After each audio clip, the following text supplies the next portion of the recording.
வைதிரியும் எத்திரம் உங்கிரவின் இமவனத்தாடுவதும் என்று எனது தந்தையானவர் சித்திரமுத்தடிகள் மீதும் மிகுந்த அன்பு கொண்டவர், பக்தி கொண்டவர்.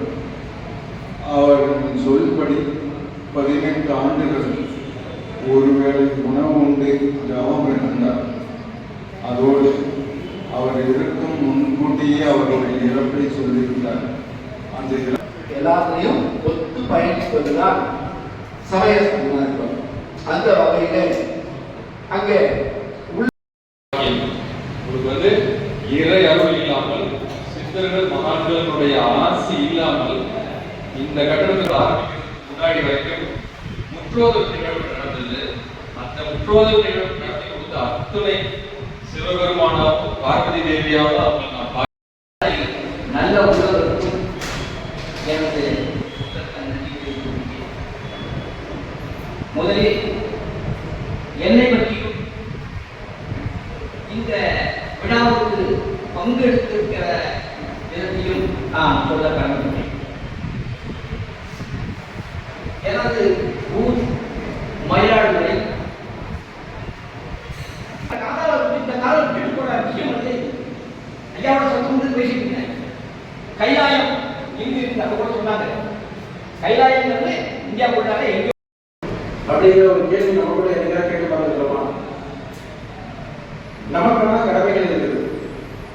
பெற்றோர்களுக்கு செய்ய வேண்டிய கடமைகள், பெற்றோர்கள் குழந்தைகளுக்கு செய்ய வேண்டிய கடமை, மனைவி கணவனுக்கு செய்ய வேண்டிய கடமை, இவங்க 2 பேரும் குழந்தைகளுக்கு செய்ய வேண்டிய கடமை, மீண்டும் குழந்தைகள் பெற்றோருக்கு செய்ய வேண்டிய கடமைகள். இதுதான் இந்த பூமியில நாம செய்ய வேண்டிய முக்கியமான கடமை. இந்த கடமைக்கு நாம் சரிவர செய்யறதுக்கு நாம சரியா இருக்கிறோமா அப்படின்னா தெரியாது. நிறைய பேர் நாம என்ன செய்யறோம், தினம்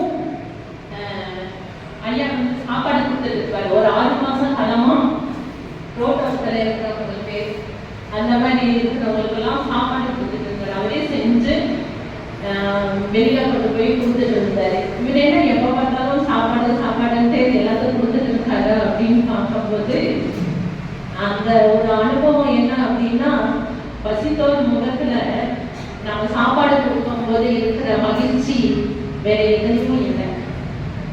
எல்லாருமே ஜீவகாரண்யம் என்னன்னா 3 பேரும் ஜீவகாரண்யம் அவங்களே பேசுறாங்கன்னு நினைக்காதீங்க.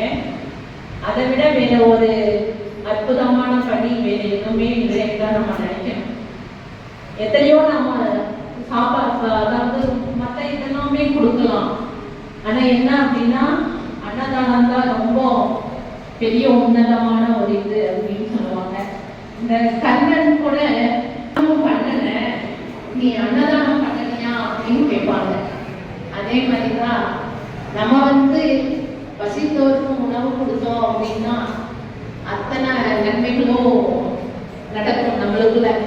எனக்குள்ள என்ன ஒரு அனுபவம் அப்படின்னு பார்த்தோம்னா, ஒரு 300 பேருக்கு வள்ளலார் பெருஞ்சோதி கஞ்சி, மூலிகை சத்து கஞ்சி அப்படின்னு நம்ம சபை மூலியமா தான் போயிட்டு இருக்கு.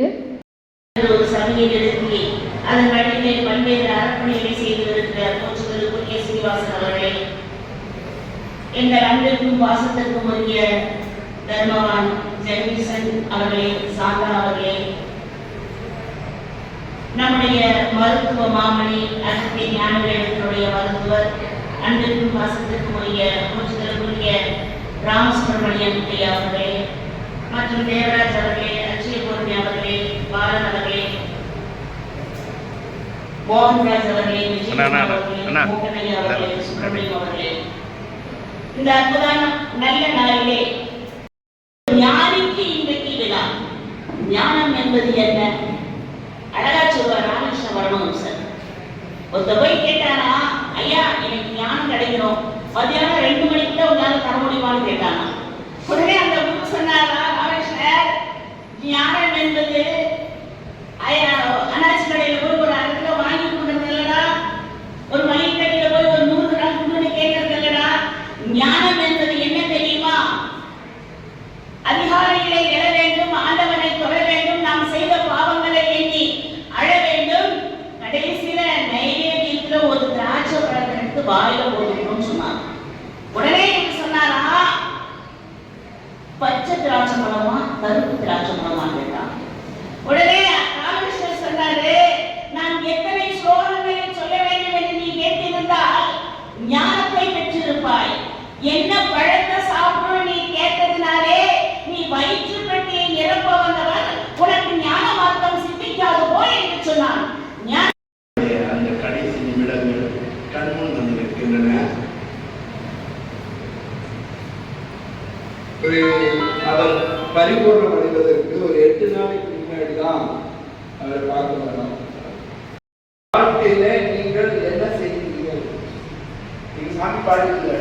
பெற்று வளர்ப்பதில் குற்றமில்லை, நல்ல பேரிட்டழைப்பதில் குற்றமில்லை, நத்தவம் செய்வதில் குற்றம் புரிந்தில் நியாயமாகுமா கண்ணியம்மா. நல்ல தவம் செய்வதிலே நாம் குற்றம் செய்திருக்கிறோம். என்னதான் தவங்க? தவம்னா என்ன? போய் காட்டுல அவர் சொன்னாரு, இடகலை பின்கலை சொல்லி ஏதாவது புரியுது? அந்த கடைசி நிமிடங்கள் கண்முன் வந்திருக்கின்றன.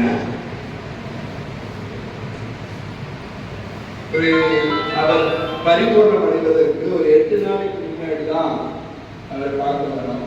பெரும் ஜோதி, அருட்பெரும் ஜோதி, தனிப்பெருங்கருணை, அருட்பெரும் ஜோதி, எல்லா உயிரும் இன்புற்று வாழ்க, வள்ளல் மலரடி வாழ்க வாழ்க. ஓரை அடைய வேண்டும். இந்த விழாவில் நடத்தி வருகின்ற ஸ்ரீ ரோகநாத் ஐயா அவர்கள் மறுபிறப்பிலாவது கடல நலன்களும் கடல வளங்களும் பெற்று தனக்கென்று வாழாமல் பிறக்காக வாழ்ந்த வல்ல பெருமான் போலே மீண்டும் ஒரு கால் பிறந்தால் உடையென்றும் மனவாமல் இருந்தது என்பதற்கு இணங்க அவர்கள் கடல் நலன்களும் கடல் வளங்களும் பெற்று சீரும் சிறப்புமாய் பல்லாண்டு பல்லாண்டு ஈரோடியாக வாழ வேண்டும். அடுத்த ஜோடி, அடுத்த ஜோடி. பாவான மலர் கொண்டு பக்தி பெருக்கால் பணிந்தேத்து அன்பரகமா பங்கஜம் தன்மதி எங்கனும் நிறைகின்ற பகவனே பரமயோகி தேவாதி தேவனே சிவவரம் பொருளான செல்வமே சித்திரமுத்தே திருமரும் அருளொளி பரிஞான குருவான தெய்வமே ஜோதி வடிவே, தெய்வமே ஜோதி வடிவே, தெய்வமே ஜோதி வடிவே. அருட்பெருமதி தனிப்பெரும் கருணை, அருட்பெரும் ஜோதி, எல்லாம் செயல்கூடும் என்னாலை அம்பலத்தே, எல்லாம் வல்லான் தாயே ஏத்து. அருட்பெரும் ஜோதி, அருட்பெரும் ஜோதி, தனிப்பெரும் கருணை, அருட்பெரும் ஜோதி.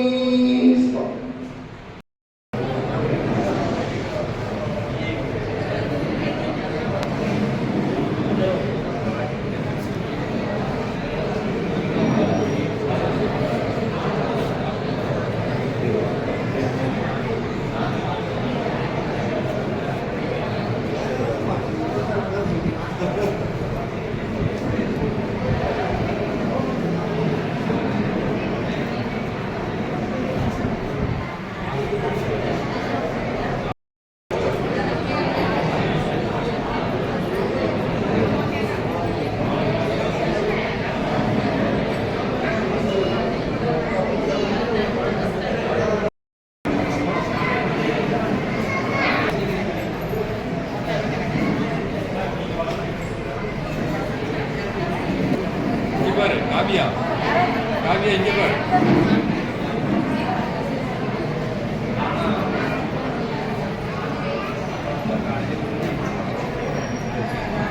எல்லாரும்